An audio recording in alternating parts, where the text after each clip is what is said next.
Mother, Christianity also teaches that God has no chosen people, like you just mentioned. Right. You made reference to it, Sure. and that the gospel is universal. Yet Christian Zionism in the U.S. is rooted in Schofield's teachings. It promotes the Right. idea that bless Israel and you be blessed, curse it and you be cursed. A belief that many say helped empower and expand the modern state of Israel. Sure. Do you Right. agree with this? Well, and also that's just a misconception too, because as Orthodox Christians, Christ, the new Israel is the church. The Messiah has come, and in the state of Israel has nothing to do with the Israel of the Bible that these Christian Zionists are supporting. Yeah, I mean, that's very, so it's just like I said, it's either at a level of pre-list and delusion with some people, it's so ingrained in them, or like I say, you come back to them and make them begin to consider what their faith is telling them, and does that really reconcile with the message of Christ? It's, Mother, you mentioned the Talos group, which is trying to make headway within the evangelical community. I wanted to ask you something in particular. Are you, as an Orthodox nun, seeing more American Christians begin to question and look toward orthodoxy, maybe for clarity? Sure.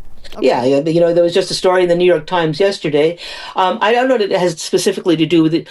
It may have, but it happened before what we've seen in Gaza. There's certainly been a trend of Protestant Christians moving towards orthodoxy, and that's been happening for the last a number of years now. There was just a story in the New York Times the other day, and I think the last year and a half, I think the images that people have seen from Gaza, that finally some of the reality of what Palestinians have been experiencing in the West Bank and Gaza has become clear to people, that's made some Protestants realize that their Christianity was creating a big injustice and helping people to consider maybe we have to move on to something else. And they can find that in the Orthodox faith. Yeah, there's been a big change. And also, I think it's illustrated by the fact, I don't know if you're aware of, the state of Israel recently had to file as a foreign agent because they've put millions of dollars into a campaign now, hiring people in the United States, and they've targeted 4 states in the U.S., California, Nevada, Arizona, and Colorado. And they have a list of all the evangelical churches in those 4 states, and they're putting millions of dollars to remind them of their allegiance to the state of Israel. They're going to have things like, it's called geofencing, where anybody who attends any of those churches, their phone will automatically, without their choice, get messages inculcating the Israeli side of the narrative. And also things like putting virtual reality, have trailers with virtual reality and showing over and over what happened on October 7th.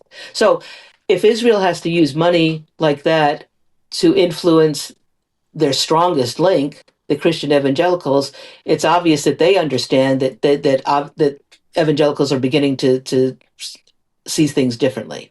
Well, so that's sort of a positive in a way, that Israel realizes that they have a problem even with the evangelicals. Yeah. And the encouraging thing too is you're seeing that many Americans on both sides of the political spectrum, for different reasons maybe, have Marjorie Taylor Greene who's Republican, and Democrats who are now saying we're not going to take AIPAC money anymore. So there's certainly pressure bubbling up in the United States by the people telling their representatives, questioning why we're giving so much money to Israel and using it to harm the Christian legacy and just create a warlike situation in the Middle East instead of working to peace.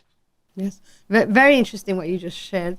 It also goes, it fits in also with what Christian Zionist leaders had been using up until now. They've been using prophecy-centered narratives from Ezekiel to the Third Temple to portray political events in Israel as the fulfillment of biblical prophecy.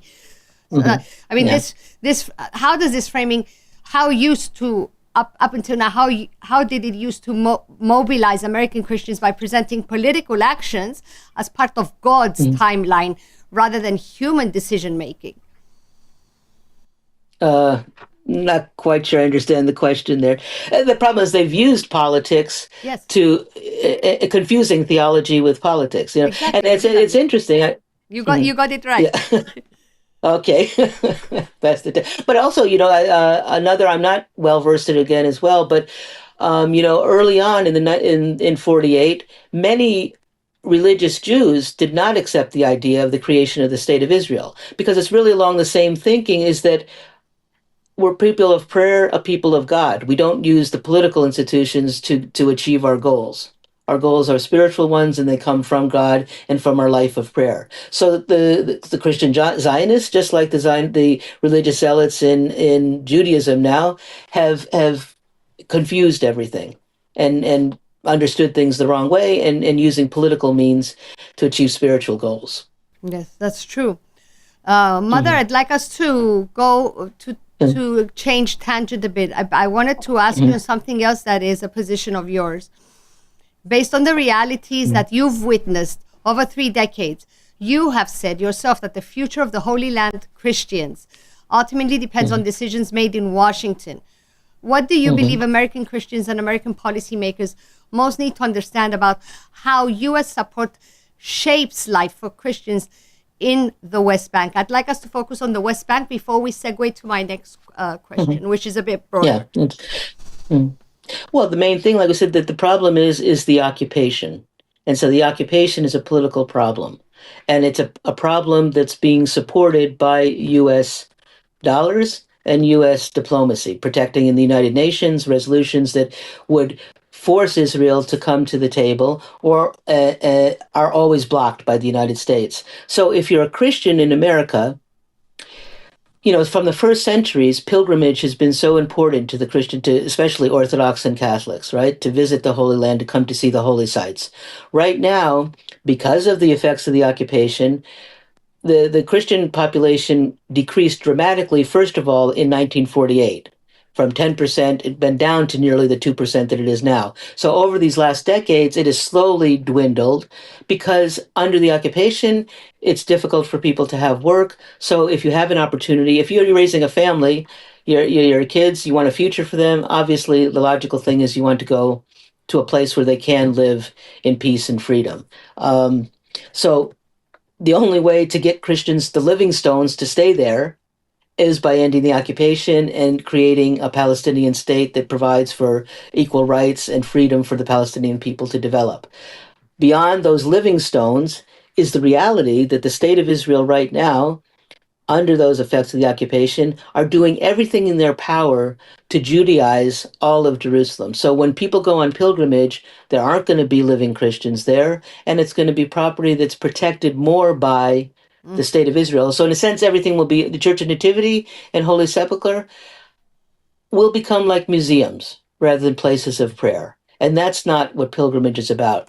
The most gratifying moments I've had when I've taken pilgrimages is that I usually take young people, well, both old and young, but I'll ask a young 15-year-old, okay, we've been here for 2 weeks. What sticks in your mind? What was the most important part of the pilgrimage for you?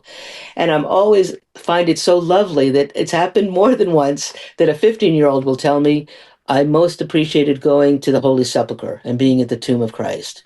And I can tell you, if it becomes a museum, a place where they're not serving the liturgy every day, where there aren't people going there immersed in prayer, that same feeling won't be there. And that's a tragedy for the world, the Christian legacy being disappeared. And the only way that that's going to be stopped is if American tax dollars aren't being put in political support, being to support the occupation. Instead, to say to Israel, we want a political solution. We want peace for both you and the Israelis and the Palestinians, and put an end to this occupation and persecution. Very clear, very clear. Yeah. Mother, I want us also to briefly, just with this one question, to just touch Mm. briefly on broader, outside the West Bank. Mhm. From everything that Uh, you've observed in the West Bank and through your connections across the region, do you see mhm. pressures on Christian communities as isolated or part of a longer term regional pattern affecting Christians and Muslims in several countries? I mean, if we look to Lebanon, which is one of my two Mhm. homelands, as you know, I am Uh-huh. both a Greek Cypriot Right. and a Lebanese, a Cypriot and Mhm. Lebanese. Yeah. So in Mhm. Lebanon, we recently saw the nearly 2,000-year-old mausoleum of the Apostle Simon Peter in southern Lebanon Yeah. reduced to rubble, Mhm. mother, rubble, during Yeah. Israeli military And we operations. don't hear about it in the Western press. Yeah. No, no, no. Mhm. So, well, it's you find it on platforms like X, as we said, but we don't know for how long. But in the Western press, no, Very forget about it. briefly. It's not, No yeah. way. So, how do you understand these wider patterns? Oh, it's very clear. Look, if you go to the creation of the state of Israel and the first terrorists and militants that fought for that, they wore a patch, right? That shows a border of Israel that includes parts of Lebanon, parts of Syria. I had the opportunity to visit both Lebanon and Syria in 2004. And what I saw were vibrant Orthodox Christian communities. It's true. Both you had the keeping of the ancient sites, like you said, where St. Peter and Paul were. I was down in Sidon, I believe. There was a small church there. In Syria, where St. Simeon the Stylite, who lived in the 6th century. There's the remains of a monastery. But you also had vibrant Christianity today, monks and monasteries and convents, summer camps going on. I visited Malula in Syria, where the nuns had been kidnapped by ISIS people. And this is the distinction that Israel uses to its advantage and the West. I mean, it's a great shame that right now America just received Abu Jilani, the leader they've bestowed in Syria, who was a member of ISIS, who a year ago had a $10 million bounty on him. That's Islamic extremism. That's not the Islam of the local people. But it's part of that narrative to create the idea that Israel is under attack from these Islamic terrorists, when in fact they're probably the ones that have supported them in the meantime. So what you have is that there's this image of a greater Israel, and that includes going into Syria and Lebanon borders and taking it and becoming it part of Israel. Um, and that's what's created all the problems, the conflict in that area of the world right now. Lebanon has a big, vibrant Christian community.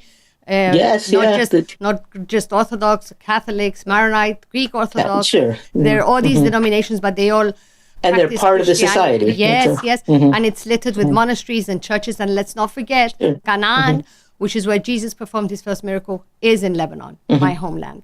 Right. And the Israelis have been attacking those places. Yes. Yes. In fact, I don't want to use a name, but I met with a cleric of the Syrian Orthodox Church, and there's great pain now because of the attacks that Israel has done, or ISIS forces in southern Syria, and have killed Christians, Alawites. Yeah, and so this disorder is going on, and to the great detriment of the Christian witness in the Middle East. So what we're seeing is that, just in Iraq in the early 2000s, where most of the Christian population had to flee, Correct. it's just this is just continuation of that plan, and it's an outrageous that Christians in the West haven't done more to speak out. And so it's not.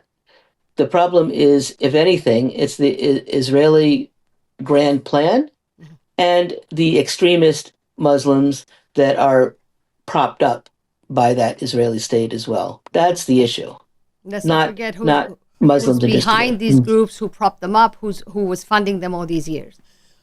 Yeah, that's very clear. Again, And if you live there, it's very clear that that's the situation. Yeah. Mother, before we end, I'd like to go back to the circumstances that led to you leaving the Holy Land. You eventually had to leave East Jerusalem and Al-Azariya due to political pressure from Israeli authorities. You witnessed violence. That was one aspect. You Yeah. witnessed humiliation, deaths, the collapse of Christian institutions.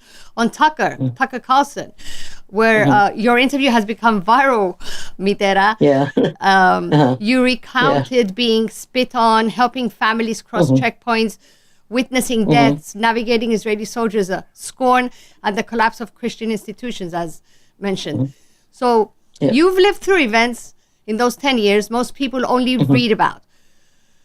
Could you share one experience, one personal moment that best captures the reality that Christians still face in the Holy Land? One that stands out for you, a personal moment. Oh gosh, the problem is that there's so many. I'm not sure how to answer that question. There's the poignant stories of, in the early Second Intifada, and a Palestinian woman who had her daughter, have her first grandchild. She was living in Jerusalem. She'd married a Palestinian Christian there, and she was not allowed to get over to see her firstborn granddaughter. So because I was a foreigner, was able to go there and sneak her through the checkpoint as an American. But this is one of the small instances, but the little pains that are on the people that you can't even carry on a normal existence, whether it's to pray with people or to be connected to your own families. And this is what the occupation has done.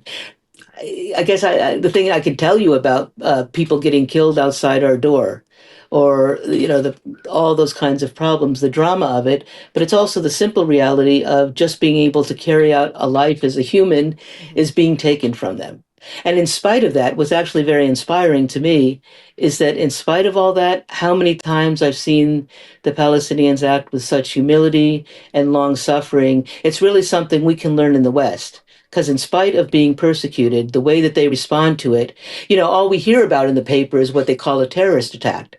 I can guarantee you, if an American was living under the situation that Palestinians live under, there would be many more terrorist attacks. The Palestinians have endured with resilience, with the samud, the word they call it, with a Christian humility, both Muslims and Christians there, of enduring because of their faith in God, keeps them going. But I think at some point, we in the West have to say enough of this, and we have to stand up and protect and support the Christians in the Middle East, in Palestine. Mitera, So I didn't really answer that question about a particular story because I think there's just too many of them. I understand. It's very hard to just pinpoint it to one. Yeah, it's very clear that it's a lot. It's a lot. To just or like I said, I think one way to put it is to say that it's like a living death. I say where that resilience and that long suffering, usually in war, death comes quickly. But what we're seeing is that, so I've seen for the last 35 years, imagine it if you're a Palestinian man, and like I said, that story about the olive trees being uprooted, and now that land is being used by another people, and you're not even allowed to go on that land. So it's like a living death. It's not like you're quickly killed by a bullet. You have to watch every day as your life is being taken away from you. Okay. I think that's the most poignant moment of it all, and just the depth of the suffering that they've undergone. Yes. And the ability to sort of be restrained, really, in spite of all that they've gone under, been under. And it's a shame that we aren't speaking up more and pushing, not just speaking up, but I say, going to our politicians and say, this is not right. It has to change. Mother, I wanted to ask you, when that plane lifted off, I know you still go on pilgrimages, but when you left and you looked out the window. In 2006. In 2006, after you were forced to leave, basically. Well, and you looked out the window. What was going through your mind and your heart in that moment? Well, my thought is that my heart is always in Palestine. Originally when I first went there, it wasn't with the idea of going to the Holy Land. I was going just to a convent community. But over time, I came to appreciate the sacredness of that land, of where Christ lived. There's something palpable where where Christ and the apostles lived and acted. And so that's a very precious thing as a Christian to be part of. So there was the idea that one wouldn't be able to come back and experience that is very painful. But the most painful thing was, and why I continue to do the pilgrimage, is that my closeness to the Palestinian people. And I don't want to ever give that up. That was the most profound thing, that the idea that I wouldn't be able to go back into the homes of Palestinians again and share with them their joys and their sorrows. So, Mother, you wanted to provide some fast insight about the Talos group that you mentioned earlier, about making their insights into the evangelical community, if you please. Yeah, so what they're doing now, they're initiating a campaign for Advent, for the beginning of Christmas till Nativity, is to highlight the reality of the Palestinian Christians. Is they've started a red candle campaign where people are asked, including celebrities, to light a candle and speak a little bit about the Palestinian Christians. The first candle will be lit on November 29th in Bethlehem. So you can go to redcandle.org and learn more about it, become one of those people that will light a candle, pray, and advocate for the Christians of Palestine. As we come to a close, Mother, you've said that what's happening is not only political, but deeply spiritual. What do you believe is spiritually at stake for Christians everywhere, if Christianity's birthplace loses its indigenous Christian communities? Yeah, well, I think you lose the reality of the experience of Christianity. And I think, I said this shouldn't be framed as a religious battle between Muslim and Jew. The real religious battle is over people who honor God. So how more basically do we honor God than honor the place where he was born and where he carried out his miracles and preached his message? So it'll be a profound loss for the world if it'll be a declaration that the people of the world don't really care about Christ and his message. Because if you did, you would honor that place. And we're not doing that. I mean, I don't think it can be any more clear than that. It's really a test of our belief. Do we really care about honoring our Lord, or do we care more about building up man's creation? Mother Agapia, thank you. Thank you for sharing your witness with such clarity, courage, and compassion. Conversations like this matter, especially at a time when so many voices from the Holy Land are silenced or misunderstood. So thank you once again for joining me. You're welcome. Thank you for having me. I hope we can all do our bit to help bring peace to the Holy Land. To everyone watching, if you found this interview insightful, I invite you to subscribe and share it. This channel is the only woman-led platform broadcasting from the Eastern Mediterranean in English. And from here, I can ask the questions Western hosts often cannot, not out of neglect on their part, but because hailing from this region gives me access to angles that Western interviewers simply do not see. Because you see, lived experience cannot be substituted. So if these perspectives help you understand this region more clearly, please help amplify them by subscribing to the channel. Press the notification bell so that you receive alerts for our new interviews. And thank you for watching.